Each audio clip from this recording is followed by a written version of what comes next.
নদীর গড় কিভাবে বলবো, একটা মসজিদে তো অনুদান অনেকে দেয়, ঋষি মুসি সামার খারাপ চোর সবাই দেয়। যে কোনো মসজিদের দান বাক্সে কতজনই তো দান করে থাকেন। এদের মধ্যে বিভিন্ন শ্রেণী পেশার মানুষই অর্থ দিয়ে থাকেন। দান বাক্সের ভেতরের টাকা বের করলে তো বোঝার উপায় নেই সেটা চোরের হাত থেকে এলো নাকি দরবেশের হাত থেকে।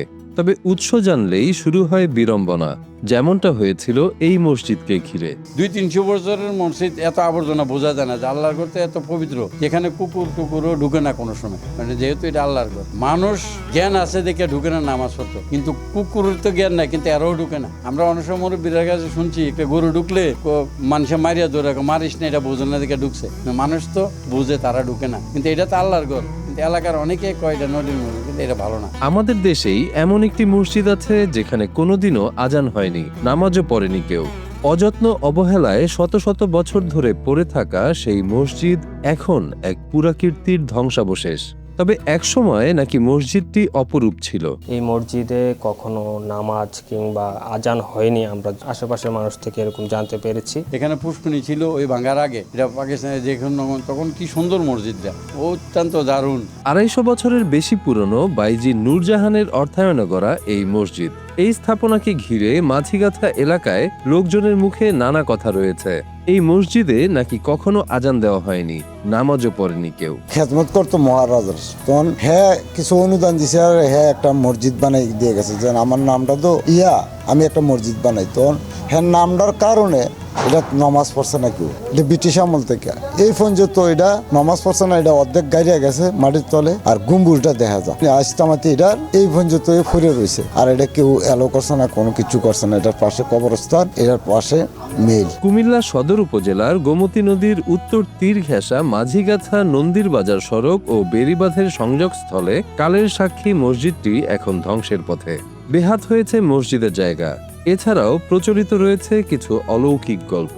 এটা একটা নদী মহিলা করছে, এটা কেউ নামাজ পড়ে নাই। নামাজ পড়ে নাই বলতে এটা অনেকজনের স্বপ্নে দেখাইছে ভাই, যারা যারা দেখছে তারা অবশ্যই নামাজ ভালো পড়ছে, কেউ দেখছে না ভাই। আমিও দেখি না কেউ আইয়া নামাজ পড়তে, অনেক সাংবাদিক এসে এটা তুলে নিয়ে গেছে। এটা নদী মসজিদ বললে পরিচিত সবাই, এটা কইতো খারাপ লাগে। তবে আমরা বাপ যাদারাতে শুনিয়েছি এটা নদী মসজিদ, এটা কেউ আজানো একক তো আজানো দেওয়া হয়েছে না বা নামাজও পড়া হচ্ছে না, ঠিক আছে। এমনি অন্য কেউ দূর দূরান্তর থেকে আইয়া হয়তো দূর আইয়া নামাজ পড়ে। মসজিদটি নির্মাণ করেছিলেন তৎকালীন ত্রিপুরা মহারাজার রাজদরবারের শ্রেষ্ঠ বাইজি নূরজাহান।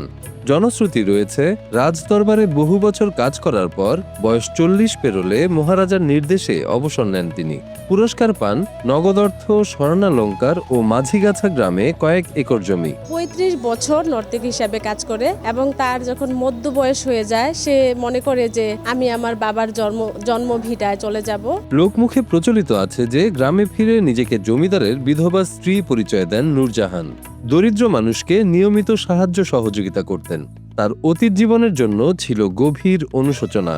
এক হুজুরের পরামর্শে পাপমোচনের আশায় নূরজাহান এই মসজিদটি নির্মাণের উদ্যোগ নেন। এগুলা কিন্তু আসলে জনশ্রুতি। নিজেকে সে রাজদরবারের মানে রাজা ধর্মমানিকের বিধবা স্ত্রী হিসেবে পরিচয় দিতে থাকে এবং সেখানে এসে জন্মভিটা একটা মসজিদ নির্মাণের চিন্তা করে এবং সেই হিসাবেই এই নূরজাহান মসজিদটি নির্মাণ করা হয়েছিল। এলাকাবাসীর সহযোগিতায় মসজিদ নির্মাণ সম্পন্ন হয়।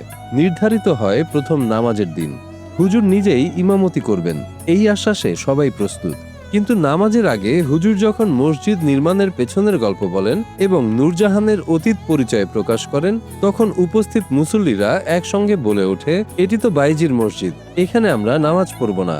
সেই দিন থেকে আর কোনো আজান হয়নি কোনো নামাজ। জানাজানি হয়ে যায় যে সে আসলে রাজার বিধবা স্ত্রী ছিল না, সে ছিল রাজদরবারের নর্তকী এবং সেজন্য আর এই মসজিদে নামাজ পড়ানো হয় না এবং তখন থেকে এখন পর্যন্ত এই মসজিদে আর কখনোই আজানও দেওয়া হয় নাই এবং নামাজ পড়ানো হয় নাই। এই অপমান আর সামাজিক প্রত্যাখ্যান সহ্য করতে না পেরে আত্মহত্যা করেন নূরজাহান।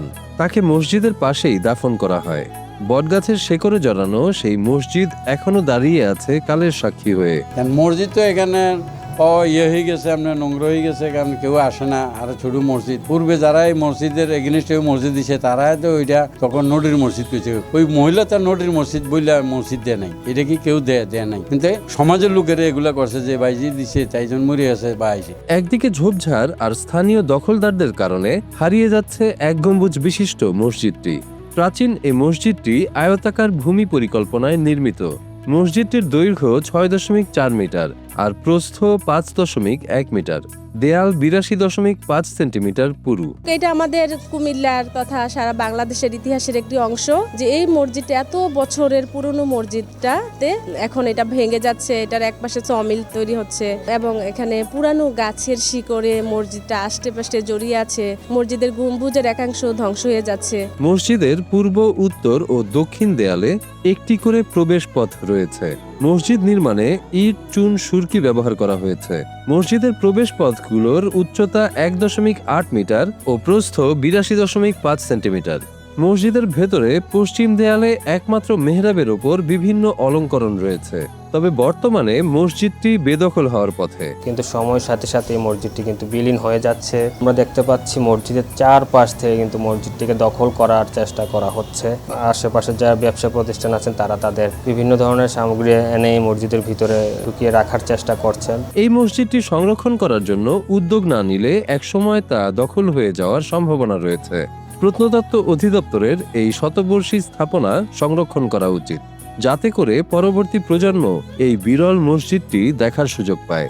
এই বিষয়টি আমি প্রত্নতত্ত্ব অধিদপ্তর বা সংশ্লিষ্ট যারাই আছেন কর্তৃপক্ষ সকলের দৃষ্টি আকর্ষণ করব, তারা যেন বিষয়টি একটু নজর দিয়ে দেখেন এবং এই মসজিদটি যদি সংরক্ষণ করা যায়, আমার মতে আগামী প্রজন্মের জন্য এটি একটি দর্শনীয় স্থান হিসাবে গড়ে উঠবে। প্রত্নতত্ত্ব অধিদপ্তরের মাধ্যমে এই মসজিদের সংরক্ষণ করা হোক মসজিদটাকে, এবং আমাদের ইতিহাসের অংশ হিসেবে আমরা চাই যে এই মসজিদটা টিকে থাকুক।